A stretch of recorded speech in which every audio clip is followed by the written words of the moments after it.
तो मंजीत नेगी हमारे सहयोगी हमारे साथ हैं, श्वेता सिंह मेरी सहयोगी इस वक्त हमारे साथ हैं जो आपको और जानकारी दे रहे हैं। तस्वीरें हम आपको दिखा रहे हैं।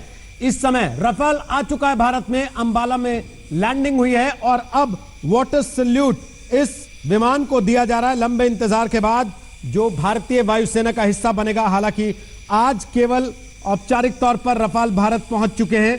अभी सेरेमोनियल इंडक्शन जिसे कहा जाता है, भारतीय वायुसेना में शामिल किए जाने की प्रक्रिया अभी औपचारिक तौर पर होगी, जो संकेत मिल रहे हैं। लेकिन राजनाथ सिंह रक्षा मंत्री ट्वीट कर रहे हैं, वो कह रहे हैं कि देश के दुश्मनों को अब सोचना पड़ेगा, देश की अखंडता के लिए जो खतरा है उन्हें चिंता करने की जरूरत है। इस गर्जना को, इस आवाज को सुनिए और महसूस कीजिए। का इंतजार भारतीय वायुसेना वर्षों से कर रही थी। तमाम राजनीतिक बयानबाजी, खींचतान, आरोप प्रत्यारोप के बाद आखिरकार यह विमान आज भारत की जमीन पर है, अंबाला एयरबेस पर टचडाउन, और उसके बाद वाटर सैल्यूट जिसे कहा जाता है उसके जरिए राफेल का स्वागत आज किया गया है। सेना के इतिहास में नए युग की शुरुआत है, ये बात कह रहे हैं रक्षा मंत्री राजनाथ सिंह, और उनका कहना है कि वायुसेना की ताकत में इससे क्रांतिकारी बढ़ोतरी होगी। श्वेता सिंह मेरी सहयोगी हमारे साथ लाइव हैं और मंजीत नेगी भी इस समय हमारे साथ लाइव हैं। श्वेता, लगातार साल दर साल ये सवाल उठते हैं कि खरीद की प्रक्रिया इतनी लंबी क्यों होती है। जब तक आप एक नया विमान खरीदते हैं तब तक आपके पुराने विमान थक चुके होते हैं, उनको निकालने की स्थिति आ जाती है। क्या आज जो राफेल के आने की तस्वीरें हैं उससे कोई शुभ संकेत है आने वाले दिनों के लिए कि अब काफी कुछ बदलेगा? रोहित, शुभ संकेत हम इसे मान सकते हैं कि जो फाइनल नेगोशिएशन हुए हैं उसमें 1.5 साल का समय लगा है, लगभग उससे अधिक नहीं लगा है, जबकि रक्षा सौदों के लिए बहुत समय लगता है। लेकिन अगर आप रक्षा सौदों पर होने वाली राजनीति देखें तो उसमें तो कोई बदलाव नहीं आया है। बड़ी लंबी प्रक्रिया और बहुत स्पष्ट प्रक्रिया होती है जिसमें जो रक्षा मंत्रालय है वो भी जुड़ा रहता है। जिस सेना के लिए, जिस अंग के लिए खरीदारी होनी है उसके जो कर्मी होते हैं वो लगे होते हैं, और आखिर में सरकार, जैसे यहाँ पे गवर्नमेंट टू गवर्नमेंट डील है ये राफेल, इसमें कोई बिचौलिया नहीं है। अमूमन जब बिचौलिया हुआ करते थे तब ज्यादा नुकसान होती थी, लेकिन अगर राफेल की यह गर्जना है तो इसमें यह समझिए कि इसमें हामी शामिल है वायुसेना के उन अफसरों की जो इतने सालों से उनके पास अनुभव है फ्लाइंग का, कॉम्बैट का, उन सब ने हामी भरी उसके लिए। आपके वायुसेना अध्यक्ष ने हामी भरी। उस समय वाइस चीफ भी ये कहते थे कि देखिए इससे बेहतर हमारे पास कोई विकल्प नहीं हो सकता, उसके बावजूद राजनीति हुई थी, माफ कीजिएगा। और आज की तारीख में अगर उस डील के साथ खड़े रहा गया और ये राफेल की गर्जना आज हमें भारत के आसमान में सुनाई दे रही है, तो मुझे लगता है कि यही एक शुभ संकेत हम मान सकते हैं कि आने वाले दिनों में कम से कम जब हमारी सेनाओं को और ताकत देने के लिए और उनके आधुनिकीकरण के लिए कोई खरीदारी की जा रही है तो उस समय राजनीति हो, उसमें कोई दो राय नहीं, लेकिन थोड़ा सोच समझकर हो, सही चीजों को लेकर हो। हालांकि मुझे लगता है अभी भी एक बार सवाल जरूर उठा दिया जाएगा कि पैसे कितने लगे। रोहित जी बिल्कुल, ये सवाल तो उठेगा क्योंकि राजनीतिक तौर पर इस सवाल का जवाब लगातार मांगा जाता रहा है। लेकिन आज की जो तस्वीरें हैं वो मजबूर सबको इस बात के लिए कर रही है राजनीतिक तौर पर भी कि वो श्रेय लेने में पीछे ना रह जाएं, वो ये साबित करने में जुटे रहें कि हमारी ही कोशिशों से आया है। बहरहाल कोशिश किसी की भी रही हो, इस वक्त की तस्वीर आपके सामने है और यही तस्वीर इस वक्त का सबसे बड़ा सत्य है कि देश की वायुसेना को वो विमान मिल गया है जिसके लिए वो लंबे समय से इंतजार कर रहे थे। और हमारे साथ विंग कमांडर रिटायर्ड अनुमा आचार्य इस वक्त आ गई हैं लाइव, हम उनसे बात कर सकते हैं। अनुमा जी, इन तस्वीरों को देखने के बाद या पिछली जितनी भी घटनाएं, जितनी भी चर्चाएं, जितनी भी बातें राफेल को लेकर हुई हैं, आज आपके मन में क्या आ रहा है? हम खुद विमानों की परचेज और स्पेयर की परचेज से जुड़े होते हैं, तो मुझे बहुत अच्छा लग रहा है कि 1999 में जब एक बार 126 मिराज 2000-5 की पूरी डील बिल्कुल तैयार थी और वो बिल्कुल उसे बीच में रोककर दोबारा प्रोसीजर करवाया गया था। फिर 2007 में जो टेंडरिंग हुई थी उसमें राफेल ने वो टेंडरिंग क्वालिफाई की थी, यूरोफाइटर ने भी की थी। 2012 में सरकार ने बता दिया था कि ये हम खरीदने ही वाले हैं, लेकिन उसके बाद एचएएल रिलेटेड प्रॉब्लम, जिसके बारे में हम सब जानते हैं कि कॉस्टिंग से रिलेटेड थी, और राफेल एचएएल में बने हुए जो इक्विपमेंट हैं उनका सर्टिफिकेशन देने के लिए वो वहाँ पे कुछ प्रॉब्लम थी। तो उसके बाद ये डील जो थी वो बंद हो गई थी 2014 में। जब तक मैं सेना में थी वायुसेना में। और इसके बाद कोई टेंडरिंग नहीं हुई, सीधे इंटर गवर्नमेंट एग्रीमेंट साइन हुआ है। तो एक तरह से पूरा सारा कुछ इसका खाका तैयार था, क्योंकि हम सारे लॉजिस्टिक्स ऑफिसर्स, हम सारे टेक्निकल ऑफिसर्स और पायलट मिलकर इन प्रोजेक्ट्स पे निरंतर काम करते हैं। हम 5 साल और 10 साल के आगे की परचेजेस करते हैं। तो बिल्कुल ये मत कहिएगा कि काम नहीं हो रहा था, काम हमेशा होता आया है। और हम सब की तो जो देश के लिए हम जो सेवा करते हैं, वो हम यही तो नमक हम देश का खाते हैं, जिसको हम अपने परचेज की प्रक्रिया में पूरी करते हैं। पर यह है कि इंटर गवर्नमेंट एग्रीमेंट हो जाने के बाद इसकी डिलीवरी जल्दी हो गई। बाकी सब कुछ हमने टेंडरिंग वगैरह सारा कुछ इसका करके रखा था, हमने इसको सेलेक्ट करके रखा हुआ था ऑलरेडी इस एयरक्राफ्ट को MMRCA के रेंज। जी अनुमा जी, आप तो इन चीजों को बेहतर जानती हैं। इस तरह के विमानों को फ्लाई करने के लिए किस तरह की दक्षता की जरूरत होती है, किस तरह के स्किल सेट की जरूरत होती है? जो पायलट्स इनको उड़ाकर लाए होंगे वो किस आधार पर चुने जाते हैं कि इन्हीं लोगों को ट्रेनिंग के लिए भेजना है? देखिए, ये जो पायलट्स आए हैं 5 पायलट्स, उसमें से मैं जो इनके टीम लीडर है उनके बारे में बताऊं अगर आपको, एक तो उनको 21 साल से लगभग 21 साल का एक्सपीरियंस है भारतीय वायुसेना में। और उनकी इनिशियल ट्रेनिंग के बाद उन्होंने MiG-21 बाइसन उड़ाया था। उसके बाद वो सुखोई 30 जैसे प्रीमियर एयरक्राफ्ट में भी थे। उसके बाद उन्होंने एक बहुत ही हमारे यहाँ जो प्रेस्टिजियस फाइटर पायलट्स के लिए कोर्स होता है, और वो केवल 1% सबसे ज्यादा स्किल्ड पायलट्स को करवाया जाता है, तो वो टैक्टिक्स और एयर कॉम्बैट का होता है, वो उन्होंने किया। और फिर वो सिलेक्ट होकर राफेल के जो टीम लीडर बने। और वो करीब 6 से 8 महीने वो फ्रांस में थे, जहां उन्होंने इंडिया स्पेसिफिक एयरक्राफ्ट के ऊपर अपनी दक्षता हासिल की है हर तरह के रोल में। और जो नॉर्मल फाइटर पायलट्स होते हैं, शुरू में तो एकेडमी में 200-250 घंटे की जो ट्रेनिंग होती है, उसके बाद वो ऑफिसर बनते हैं। और उसमें अपनी स्किल्स के हिसाब से उनको टीम्स जो होती हैं वो अलोकेट होती हैं कि किनको मिराज में भेजना है, किनको मिग में भेजना है, किनको सुखोई 30 में भेजना है, कौन जगुआर्स में जाएंगे। तो उस तरह से एक बार एलोकेशन होता है और फिर धीरे धीरे वो अपनी दक्षता दिखाते जाते हैं, बढ़ाते जाते हैं, फिर आगे के प्रीमियर स्क्वाड्रन में उनका सिलेक्शन होता है। हमारे साथ 2 मेहमान और आ गए हैं। Retired squadron leader Berlin Pawar हमारे साथ आ गई हैं और दीप्ति काला इस वक्त हमारे साथ आ गई हैं, वो भी रिटायर्ड स्क्वाड्रन लीडर हैं। और श्वेता भी मेरी सहयोगी हमारे साथ हैं। मुझे यकीन है श्वेता आप भी इनसे बात करना चाहेंगी दोनों से। आप चाहें तो बीच में सवाल पूछ सकती हैं, लेकिन बर्लिन पवार जी मैं आपसे ये पूछना चाहता हूं, आसमान में जब इस तरीके से देखते हैं वापस विमान को उड़ते हुए, तो हम लोगों की तरह आपके मन में भी आती है ये फीलिंग कि आपके पास तो मौका था कि आप उड़ा रही होती आज इसको?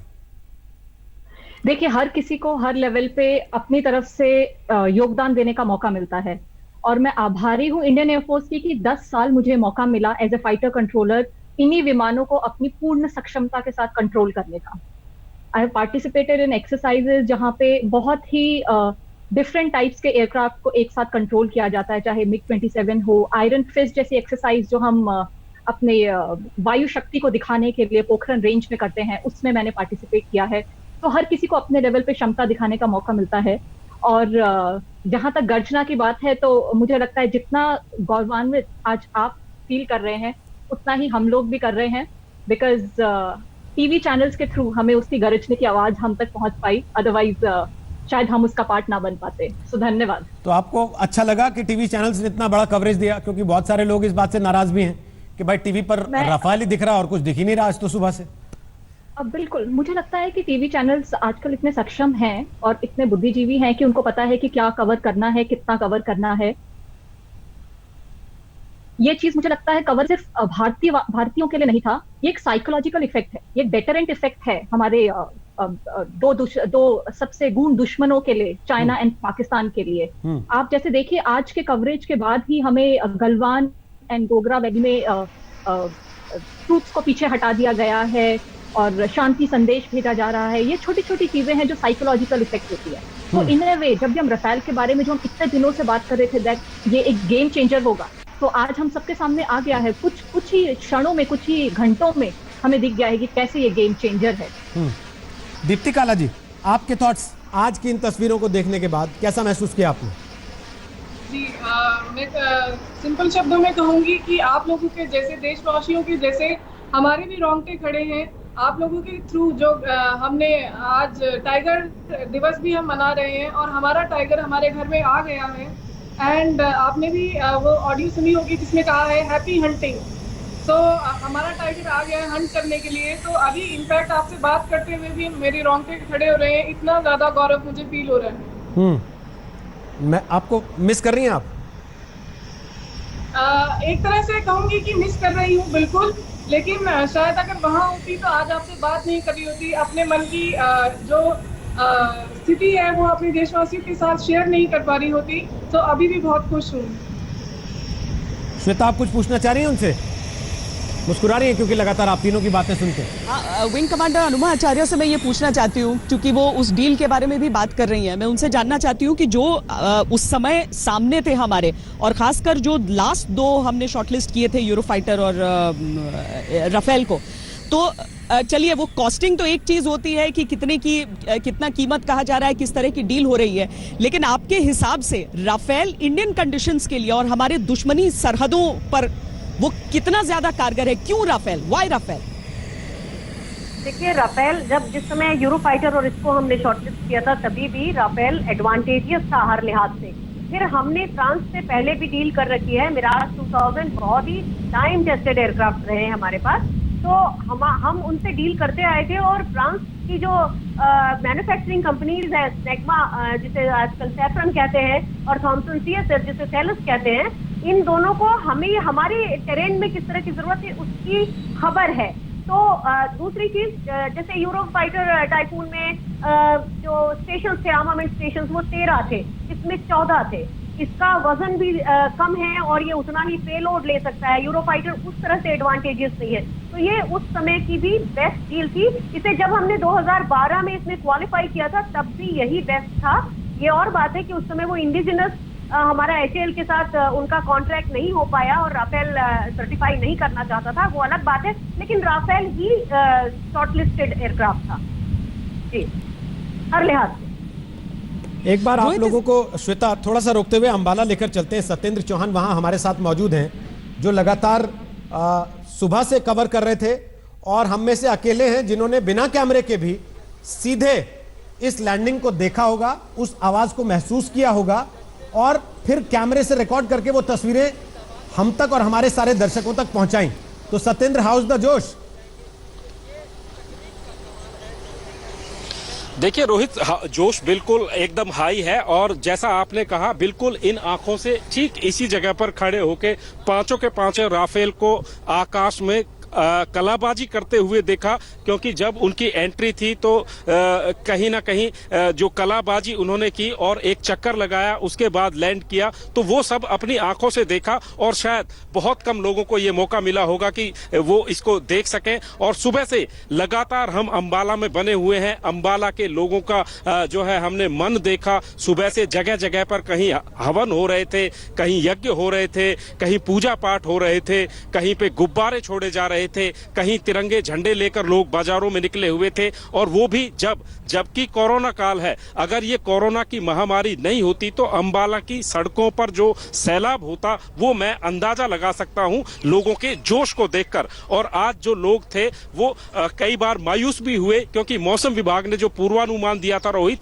ये कहा था 9 से 12 के बीच में बारिश हो सकती है, और अगर मौसम गड़बड़ाता है तो फिर अंबाला की बजाय ये लैंडिंग जोधपुर एयरबेस में होनी थी। तो इस खबर ने कहीं ना कहीं अंबाला के लोगों को मायूस भी किया। लेकिन बात अंबाला के लोगों की नहीं है, इस पूरे जो है मूवमेंट पर पूरा देश नजरें लगाकर बैठा हुआ था, टकटकी बांधे बैठा हुआ था, और पल पल की जो जानकारी हम दे रहे थे, तो हमें खुद अंदाजा लगा सकते हैं कि लोगों में कितनी बेचैनी होगी, कितनी बेकरारी होगी। लेकिन 3:10 के करीब वो लम्हा हमने अपनी इन आंखों से देखा, जिसका गवाह पूरा हिंदुस्तान हमारे टेलीविजन के माध्यम से बना। तो कुल मिलाकर आज एक संकेत पूरी दुनिया में बिना एक भी शब्द बोले गया है कि भारत अब पहले का भारत नहीं है, भारत बदल चुका है। दूसरी बात रोहित, अंबाला एयरबेस में आज एक इतिहास भी रचा गया है, क्योंकि आज से 41 साल पहले 27 जुलाई 1979 को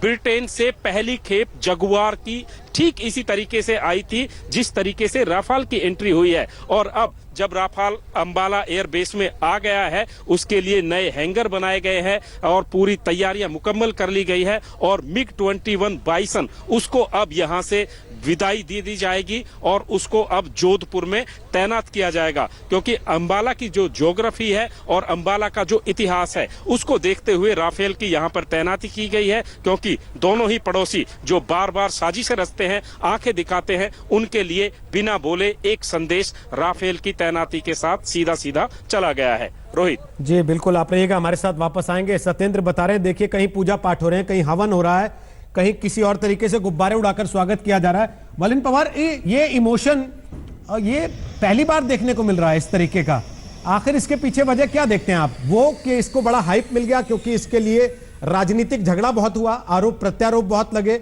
लोगों ने सवाल बहुत उठाए और कई बार लगा कि भाई मामला फंस जाएगा, ये विमान तो मिलेगा नहीं भारत को, लटक जाएगा जैसे अक्सर लटक जाते हैं, या फिर कुछ और कारण आपको लगता है?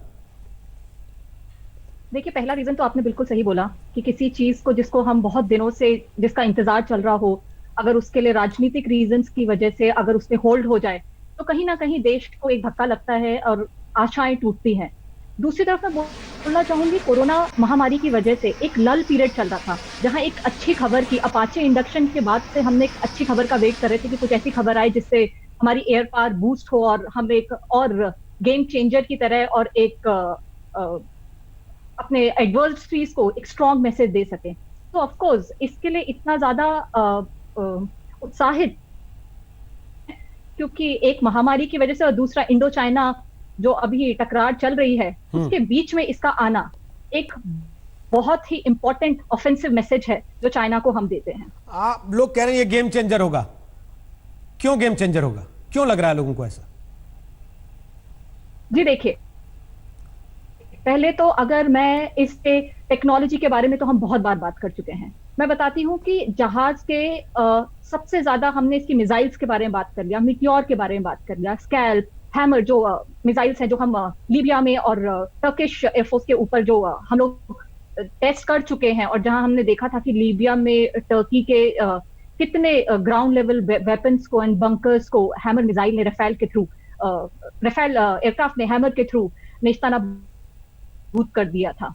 उसके साथ साथ अगर हम एक और इसके फैसेट की बात करें जो होता है मेंटेनेंस, एक ऐसी चीज होती है जो जहाज को उस टाइम के लिए वो एक सिटिंग डक की तरह होता है। उस टाइम पे वो जहाज किसी काम का नहीं होता है। तो इस जहाज में लो फ्यूल कंजम्पशन रेट होने की वजह से ये ज्यादा देर उड़ान भर सकता है, और लो मेंटेनेंस टाइम ग्राउंड पे लगने की वजह से ये ज्यादा देर हवा में और कम देर आपको जमीन पे दिखेगा, जिसकी वजह से इसका जो टर्न अराउंड टाइम है वो कम होता है, और एक दिन में सॉर्टी जनरेशन रेट जो कि एक लड़ाई के टाइम पे बहुत इंपॉर्टेंट है, और वो भी इसको ध्यान में रखते हुए दैट अभी हमारे पास सिर्फ 5 राफेल हैं, ये बहुत इंपॉर्टेंट है। जी श्वेता, आप कुछ पूछना चाह रही थी, बीच में पूछ सकती हैं आप। नहीं, फ्लाइट कंट्रोलर होने के नाते राफेल जैसा आधुनिक विमान आपको ज्यादा आसानी, आपके लिए सहूलियत होगा या फिर ज्यादा आपकी मुश्किल? क्योंकि एक फ्लाइट कंट्रोलर पूरी तरीके से एक उस फाइटर पायलट का साथी होता है जो अपने विमान में उस समय अकेला है और आपकी आवाज उसके साथ सिर्फ उसे नियंत्रित कर रही है और उसकी मदद कर रही है। तो एक आधुनिक विमान एक फ्लाइट कंट्रोलर के काम को कम करता है या ज्यादा करता है? जी श्वेता, बहुत ही अच्छा सवाल आपने मुझसे पूछा है, क्योंकि इसके 2 पहलू हैं। अगर तो जहाज अपने डेली मेंटेनेंस सॉर्टीज के लिए जा रहा है, जहां वो अपना रडार चेक कर रहा है या air frame and engine check कर रहा है, उस टाइम पे ये हमारे काम को आधे से भी कम कर देता है। पर जैसे राफेल है, ये ओमनी एयरक्राफ्ट है, ये air to ground, air to air, strike in deep inside enemy territory, सारे रोल एक सॉर्टी में करने की सक्षमता रखता है। उसको ध्यान में रखते हुए उस सिनेरियो में ये हमारे काम को 10 गुना बढ़ा देता है, बिकॉज हम रडार में जहां एक IACCS पिक्चर के थ्रू जहां पे मैं हजारों किलोमीटर की एयर पिक्चर को अपने एक कंसोल पे देख सकती हूँ, और सेम मुझे कम से कम लफ्जों में राफेल के पायलट तक एक प्रायोरिटी को देखते हुए पहुंचाना होता है, वहां पे हमारा काम 10 गुना बढ़ा देता है। तो इसके दोनों पहलू हैं श्वेता। और इस बीच आपको बता दें, प्रधानमंत्री नरेंद्र मोदी ने ट्वीट किया है। जी हां, प्रधानमंत्री नरेंद्र मोदी ने ट्वीट किया है, संस्कृत का श्लोक उन्होंने ट्वीट करते हुए राफेल टचडाउन की तस्वीरें ट्वीट की हैं, वीडियो उसका ट्वीट किया है। नभस्पृशम दीप्तम स्वागतम राफेल इन इंडिया। प्रधानमंत्री नरेंद्र मोदी ने लिखा है, राष्ट्र रक्षा समम व्रतम राष्ट्र रक्षा समम यज्ञो दृष्टो नैव च नभस्पृशम दीप्तम स्वागतम। ये प्रधानमंत्री नरेंद्र मोदी ने अब से कुछ ही मिनट पहले ट्वीट किया है और स्वागत किया है राफेल का भारत में। श्वेता सिंह, जो सवाल अभी अनुत्तरित है, जिसका लोग जवाब जानना चाहते हैं कि क्या अब आगे कोई सेरेमनी होगी, जिसके संकेत मिल रहे हैं कि शायद प्रधानमंत्री होंगे उसमें मौजूद और फिर औपचारिक तौर पर राफेल का स्वागत किया जाएगा। जी होगा ऐसा रोहित। अब प्रधानमंत्री किस तारीख की स्वीकृति देते हैं वो देखना होगा, लेकिन वो इंतजार कर रहे हैं। जो दूसरी खेप 5 विमानों की है जो बहुत जल्द एक्सपेक्टेड है, वो एक बार एक साथ आ जाते हैं, उसके बाद मुमकिन है कि प्रधानमंत्री वहां जाएं। लेकिन रोहित, यहाँ पर जो नभस्पृशम दीप्तम उन्होंने लिखा है, ये जो हमारी भारतीय वायुसेना का आदर्श वाक्य है, touch the sky with glory, मुझे लगता है हमारी जो तीनों मेहमान है इस समय, उन सबके चेहरों पर मुस्कान आ जाएगी इसे सुनकर, चूंकि आप जिस संस्था के साथ आप देश सेवा में जुटे रहते हैं, वो ये 3 शब्द जो हैं वो पूरा निचोड़ है, वो सार है भारतीय वायुसेना का। और चूंकि पूरा संस्कृत में उन्होंने लिखा है, तो रोहित एक और चीज समझिए कि भारतीय वायुसेना भले ही एक तरफ हमें बहुत एलीट और मशीनों से जुड़ी हुई पूरी नजर आती है, लेकिन आप अलग अलग अगर स्क्वाड्रंस को भी देख लेते हैं, वहां के आदर्श वाक्य आपको शुद्ध संस्कृत के नजर आ जाएंगे। वहां जो एम्ब्लेम्स होते हैं वो आपको बिल्कुल भारतीय जो माइथोलॉजी है उससे जुड़े हुए नजर आ जाएंगे। और मुझे लगता है कि हमारी ये खास मेहमान ज्यादा बेहतर इस पर बता पाएंगे। रोहित जी बिल्कुल, प्रधानमंत्री ने जो ट्वीट किया है उसका अर्थ यह है कि राष्ट्र की रक्षा के समान कोई पुण्य नहीं है, राष्ट्र की रक्षा के समान कोई व्रत नहीं है, राष्ट्र की रक्षा के समान कोई यज्ञ नहीं है। नभस्पृशम दीप्तम, जिसका अर्थ अभी श्वेता सिंह मेरी सहयोगी आपको बता रही थी, may you touch the sky with glory, ये आदर्श वाक्य है भारतीय वायुसेना का, जो लिखा है प्रधानमंत्री नरेंद्र मोदी ने रफाल का स्वागत करते हुए ट्वीट किया है उन्होंने वीडियो। दीप्ति काला हमारे साथ हैं। दीप्ति काला जी, प्रधानमंत्री का ये ट्वीट, जिसका भी अर्थ श्वेता भी बता रही थी और मैंने भी बताया, वाकई आप तीनों मुस्कुरा रही थी जब बता रहे थे इसको। जी बिल्कुल, मेरे लिए ये बहुत स्पेशल है क्योंकि मेरा नाम दीप्ति है और जब मैंने एयरफोर्स में पहली बार कदम रखा और जब मुझे ये वाक्य पता चला तो मुझे बहुत ही गर्व फील हुआ कि जिस फौज की मैं वर्दी पहन रही हूँ उसी के सर्व वाक्य में मेरा नाम जुड़ा हुआ है, नभस्पृशम दीप्तम। जी जी अनुमा जी, जो श्वेता बता रही हैं कि आप अलग अलग स्क्वाड्रंस को भी देखेंगे तो उनके ध्येय वाक्य, उनके आदर्श वाक्य संस्कृत में है, और आज प्रधानमंत्री का ये श्लोक ट्वीट करके रफाल का स्वागत करना। जी, जब से हमारी वायुसेना 1932 से आई है और जब हम लोगों ने हिंदुस्तान के कब्जे में आई है, तब से हमारा, जैसे आप देखिए, सेवा सु तत्परा ऐसा भी होता है, तो अलग अलग स्क्वाड्रंस के, अलग अलग टेक्निकल ग्रुप के, अलग अलग इंस्टीट्यूट के, सभी के अलग अलग इस तरह के वाक्य हैं और वो जनरली हमारी संस्कृत की समृद्ध भाषा से ही लिए गए हैं। और ये बहुत खुशी की बात है कि प्रधानमंत्री ने हमारे उस वाक्य को लेते हुए नभस्पृश दीप्तम का इस्तेमाल किया है। मुझे बहुत खुशी है इस बात की। और touch the sky with glory या नभस्पृश दीप्तम, इसी के ऊपर तो हम सब, मतलब आप इमेजिन नहीं कर सकते इसका हमारे ऊपर, हमारे मोराल के ऊपर क्या असर होता है।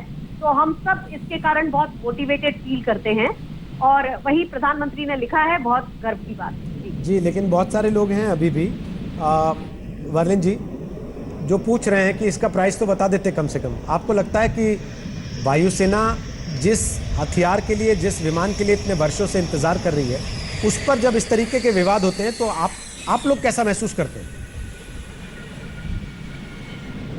ना, और मैं बोलूँगी डिस्कशन होना कभी बुरा नहीं होता है। डिस्कशन हमें हमेशा दोनों पहलुओं को दिखाता है कि क्यों लेना चाहिए, क्यों नहीं लेना चाहिए, और फाइनली जिसका पल्ला भारी होता है वो चीज हमेशा सामने आती है। ऐसे कई चीजों पे हमने कई बार डिस्कशन किया है, मगर रफेल के ऊपर हमने जितनी बार भी डिस्कशन किया, हमेशा उसके हमें पॉजिटिव पॉइंट ज्यादा नजर आए, जहां की हम उसके नेगेटिव पॉइंट हमको बहुत कम नजर आए। और इंडियन एयरफोर्स में जहाँ पे Su-30 MKI के बाद अगर फाइटर फ्लीट में देखें, किसी और नए जहाज का अपना प्रोटोटाइप LCA के बाद कोई और जहाज नहीं था जो हमें ऐसे रोबस्ट फ्रेम वाला कोई जहाज जो हमने बाहर से लिया हो, जिसकी missile air to air missile जिसकी केपेबल हो, जिसका स्टैंड ऑफ वेपन 600 किलोमीटर से आगे वार कर पाए, उसको ध्यान में रखते हुए ये डिबेट चाहे कितना भी हो जाए, मगर इंडियन एयरफोर्स के फायदे के लिए ये डील होना बहुत जरूरी था। हमें चाहिए थे 136, लेकिन हमने खरीदे हैं 22, और वो भी आने में हो जाएगा 2022, यानी कि 2 साल अभी और लगेंगे। जो रिसर्चर्स हैं वो ये कहते हैं कि भारतीय वायुसेना की जो असल जरूरत है वो लगातार बढ़ती जा रही है, और ऐसे में 5 राफेल आ जाने पे हमें इतना खुश नहीं होना चाहिए कि अब तो चीन हमसे दब जाएगा। क्या वाकई ऐसा है, या इसका इमोशनल इंपैक्ट ज्यादा है? देखिए, इमोशनल इंपैक्ट तो जरूर है, बट मैं यहाँ पे दर्शकों को ये भी बताना चाहूंगी कि हम ऐसा नहीं होगा कि सिर्फ रफेल लड़ाई करने के लिए जाएंगे। जब भी एक वॉर के लिए फॉर्मेशन जाती है, जब भी हमें पॉलिटिकल सिग्नलिंग, ऑफेंसिव पोस्चरिंग लेनी होती है, तो सारे जहाज जो कि उस लेवल पे अलग अलग रोल के लिए तैयार होकर फिर जाते हैं। हमारे पास ऑलरेडी अपना लोहा पिछले साल बालाकोट में ऑलरेडी मनवा चुके हैं। ये एक एडिशनल स्टेप है टुवर्ड्स इट। और जब ये बाकी जहाजों के साथ, जैसा आज एयर चीफ मार्शल ने आज अपने मॉर्निंग में अपने भाषण में बोला भी, उन्होंने कहा कि ये जब 230 के साथ एक साथ उड़ेगा तो दुश्मनों के होश उड़ना पक्का है। सत्येंद्र चौहान हमारे साथ मौजूद है अंबाला से। सत्येंद्र को लग रहा है कि सब महिलाएं एक तरफ हैं और उनसे सवाल नहीं लिया जा रहा। सत्येंद्र, लेकिन अब इसके बाद क्या ये 5 विमान यहीं एयरबेस पर खड़े रहेंगे, यहीं तैनात रहेंगे, या इनमें भी प्लेसमेंट होगा अलग अलग जगह पर?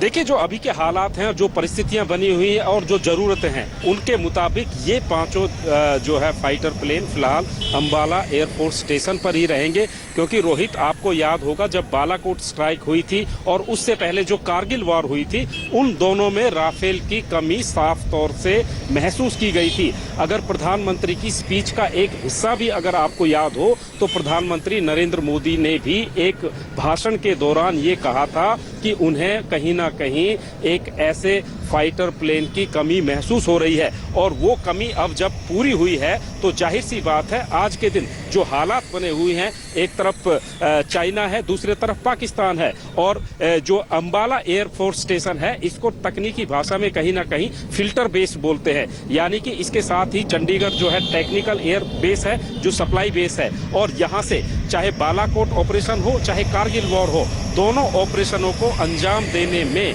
इस एयर बेस की बहुत बड़ी भूमिका थी। और आज जो ये 5 पायलट थे, इनमें जो अगुवाई कर रहे थे हरकीरत सिंह, जिनको कि शौर्य चक्र से नवाजा जा चुका है, उनकी पत्नी भी यहाँ पर विंग कमांडर हैं, और वो खुद इस पूरे 5 के 5 राफेल की अगुवाई करके यहाँ पहुंचे हैं। और तो कुल मिलाकर हैंगर यहाँ पर बना लिए गए हैं। और मैंने पहले भी आपको बताया था कि MiG-21 बाइसन जो हैं, अब उनकी विदाई हो रही है। 5 जो प्लेन अभी आए हैं, 5 के हैंगर यहाँ पर तैयार कर लिए गए हैं, और उसी हिसाब से MiG-21 बाइसन को अब जोधपुर के एयरबेस पे शिफ्ट किया जा रहा है। तो कुल मिलाकर जो भविष्य की जरूरतें हैं, भविष्य में आने वाली परिस्थितियां हैं, उनको देखते हुए अंबाला एयरफोर्स स्टेशन पर इसकी तैनाती बहुत जरूरी है, और शायद यही वायुसेना ने ध्यान में रखा है। फिलहाल 5 फाइटर प्लेन यहीं पर रहेंगे।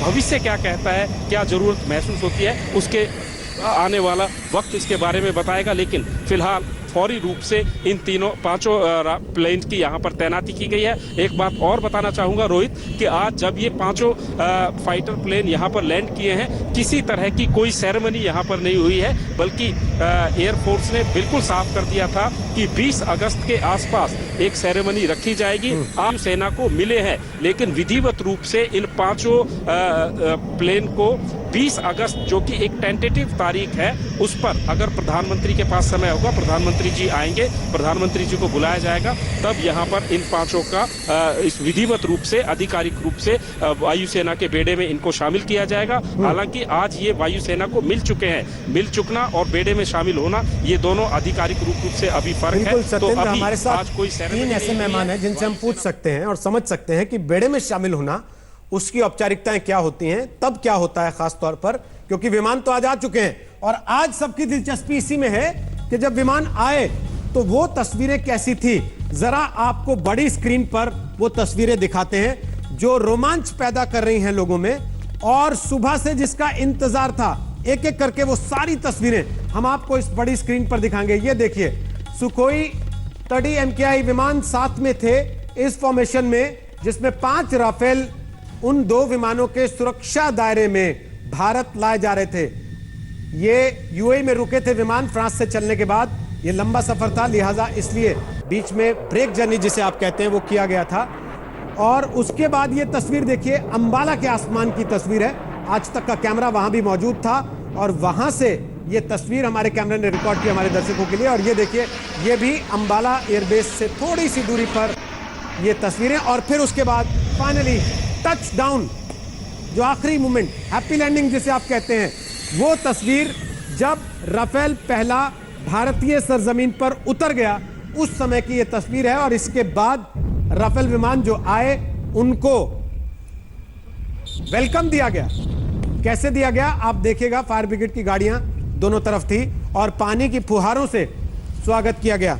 वैसे भी कहा जाता है लंबे सफर के बाद नहाना अच्छा रहता है। विमानों को नहलाया नहीं गया, लेकिन वो एक सेरेमनी है और उसी सेरेमनी के तहत इन विमानों का वहां पर स्वागत किया गया, जिसे आप वाटर सैल्यूट कहते हैं। वो वाटर सैल्यूट दिया गया, वो हम आपको दिखा रहे हैं। ये देखिए, 3 अलग अलग तस्वीरें, वाटर सैल्यूट, लैंडिंग, ये वाटर सैल्यूट की तस्वीरें बड़ी आपको हम इस समय दिखा रहे हैं, किस तरीके से दोनों तरफ से पानी की बौछारें और उसके बीच से विमान निकल कर जा रहे हैं। ये वो विमान है जिनके लिए लंबा इंतजार देश की वायुसेना ने किया है, जिनके लिए कहा जा रहा है कि ये गेम चेंजर होंगे, जिनके लिए कहा जा रहा है कि ये भारत की रणनीति को दूसरे के मुकाबले 21 कर देंगे।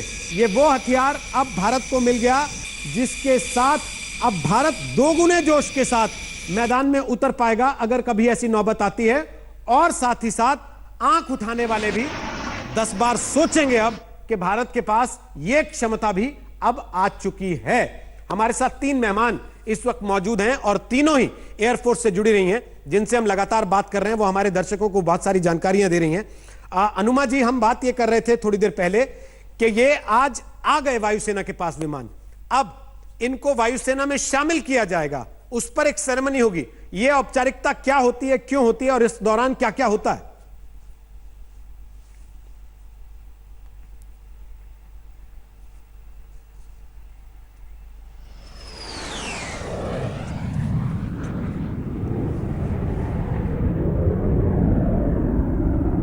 पहुंच रही है, लेकिन ये तस्वीरें आपको दिखा रहे हैं आगरा की तस्वीरें दोपहर 2:51 पर और 3:08 पर आप देख सकते हैं अंबाला के आसमान में राफेल दिखाई देने लगा था। 3:10 पर शानदार लैंडिंग हुई और 3:12 पर आप देख रहे हैं उसके बाद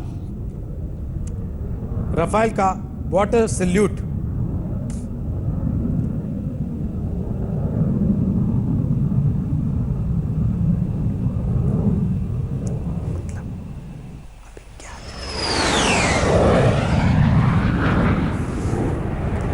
तो इस खबर पर हम लगातार बने हुए हैं। हमारे साथ पूर्व सेना अध्यक्ष जनरल जे सिंह होंगे।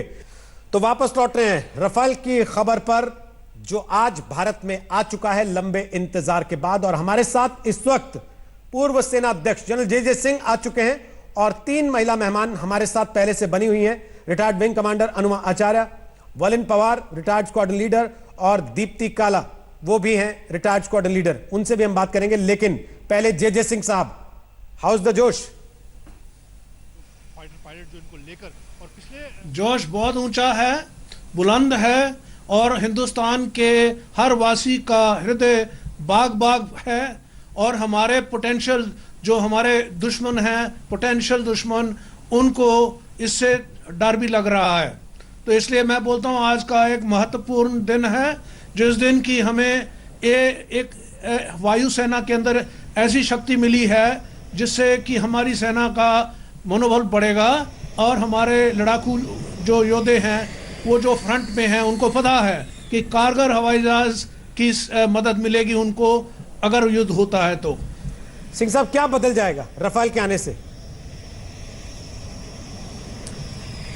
देखिए, पहली बात तो है साइकोलॉजिकली हम सुपीरियर हो गए, मानसिक तरीके से हमारा पलड़ा भारी हो गया, क्योंकि जैसे ये आते जाएंगे हमारा दो क्षमता जो है वो मल्टी रोल ओमनी प्रेजेंस, ये जो इनकी कैपेबिलिटी है उनको अगर आप देखेंगे, मैं तो एक्सपर्ट नहीं हूँ, ये हमारे साथ जो बाकी हमारी पैनलिस्ट हैं ये एयरफोर्स की हैं, ये ज़्यादा जानती होंगी मेरे से भी, तो लेकिन मुझे इतना पता है कि कारगिल के युद्ध में वायुसेना का आना और उनका बहुत बहादुरी से और बहुत समझ लो प्रोफेशनल तरीके से बॉर्डर के अंदर सीमित रहते हुए उन्होंने जो काम किया वो काबिल तारीफ है। लोग कह रहे हैं ये गेम चेंजर है, कैसे और क्यों गेम चेंजर कह रहे हैं सर इसको?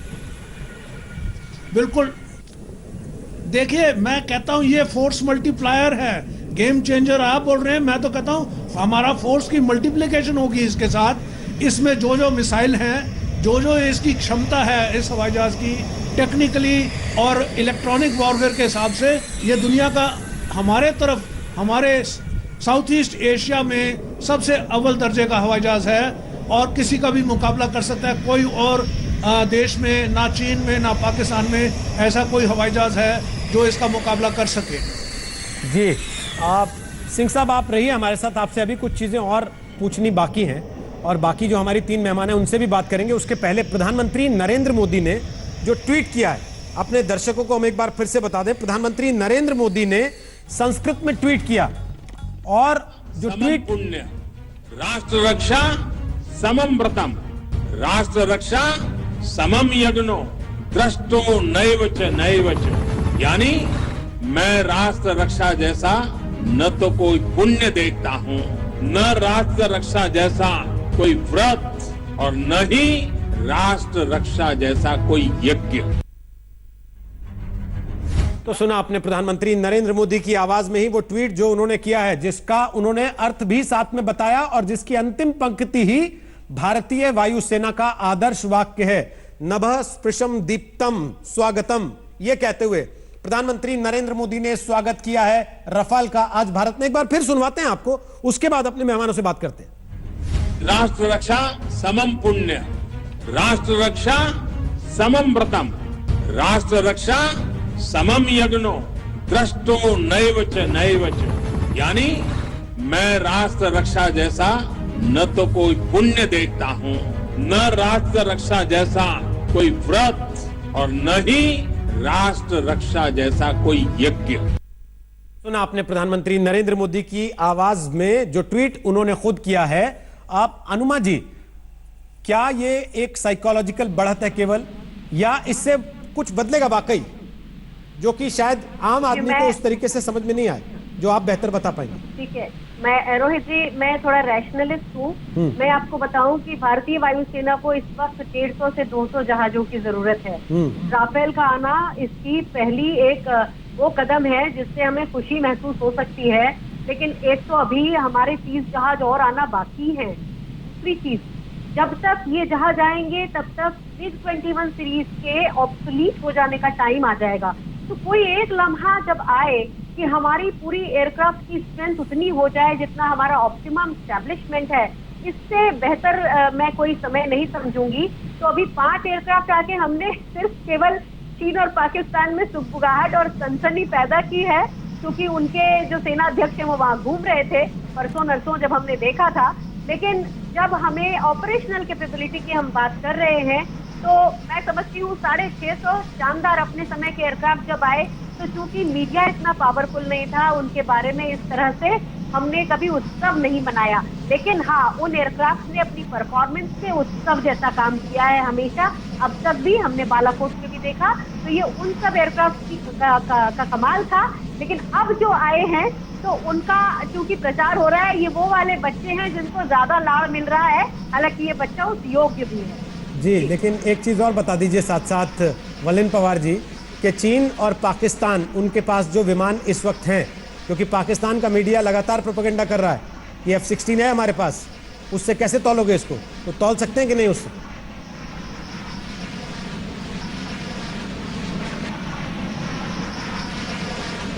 एक 2 स्पेशल मिसाइल्स है जिनके बारे में बताना चाहूंगी। फर्स्ट स्कैल्प मिसाइल जो कि स्टैंड ऑफ वेपन है, ये 600 किलोमीटर का वार करने की सक्षम है और इसके लिए हमको किसी भी एयर टू ग्राउंड वार करने के लिए आईबी क्रॉस करने की भी जरूरत नहीं है, एलओसी क्रॉस करने की भी जरूरत नहीं है। और आप जानते हैं कि हमारे और पाकिस्तान के बीच में कितना अंतर है। रही बात अगर मैं चाइना से कंपेयर करने की इसको कोशिश करूं, तो वहां का सबसे सक्षम जो फाइटर एयरक्राफ्ट उनका है, वो हमेशा उसे कोट करते हैं, वो है J-20।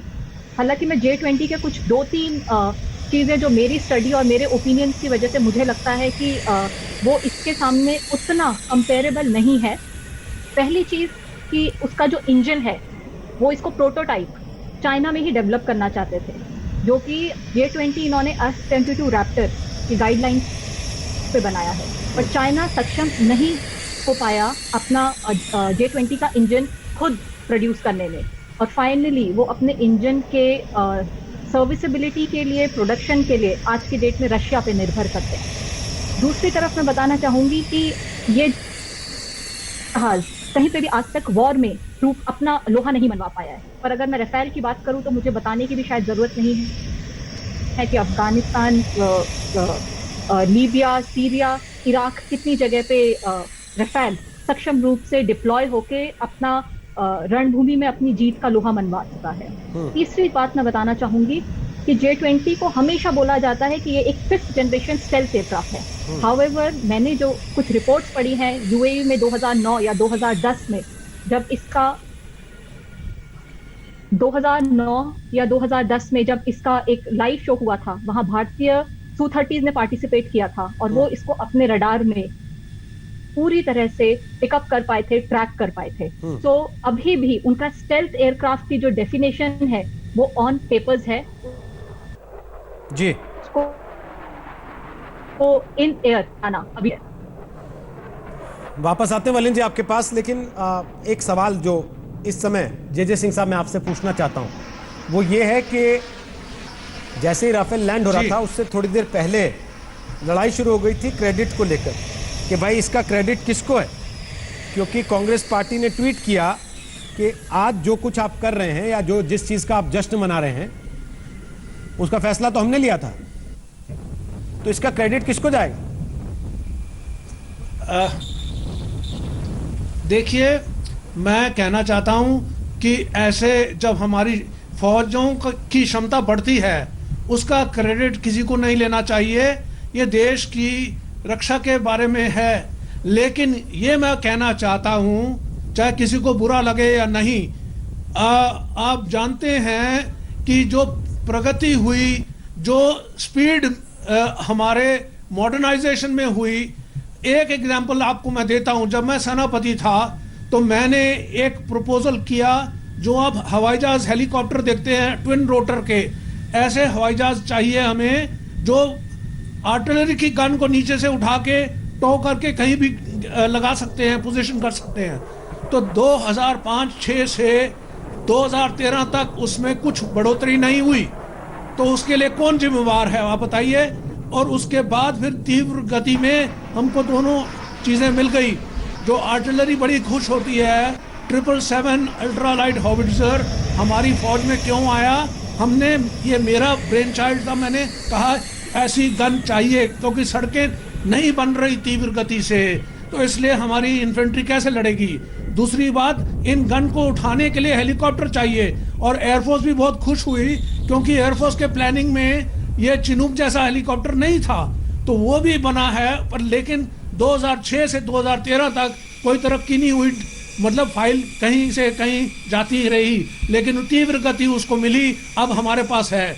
अब हम दुनिया की ऊपर वाली 3 शक्तियों में हम शामिल हैं जिनके पास ऐसी गन को हेलीलिफ्ट करने का मौका मिला। अब रफाल आ गया है, तो रफाल जब जैसे ही आते जाएंगे हमारी क्षमता बढ़ती जाएगी।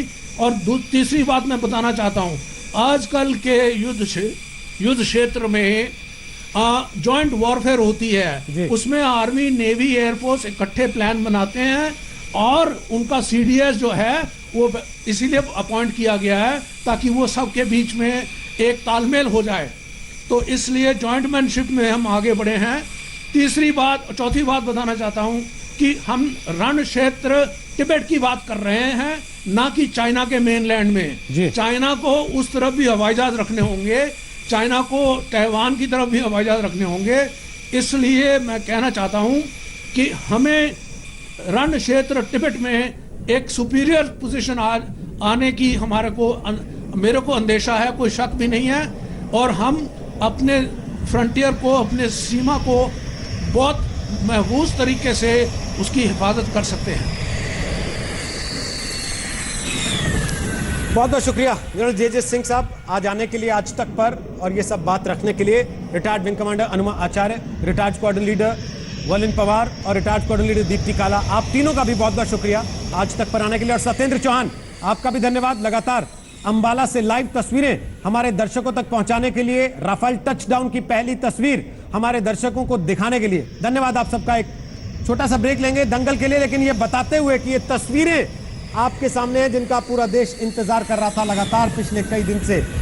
चुनाव के दौरान जो मुद्दा सबसे ज्यादा गरमाया रहा, जिसको लेकर सबसे ज्यादा आरोप प्रत्यारोप लगे, जिसको लेकर सबसे ज्यादा खींचातानी हुई, क्या वो बहस, क्या वो विवाद अब खत्म हो जाएगा या फिर सवाल अब भी ये पूछा जाएगा कि राफेल का दाम तो बताइए क्या है।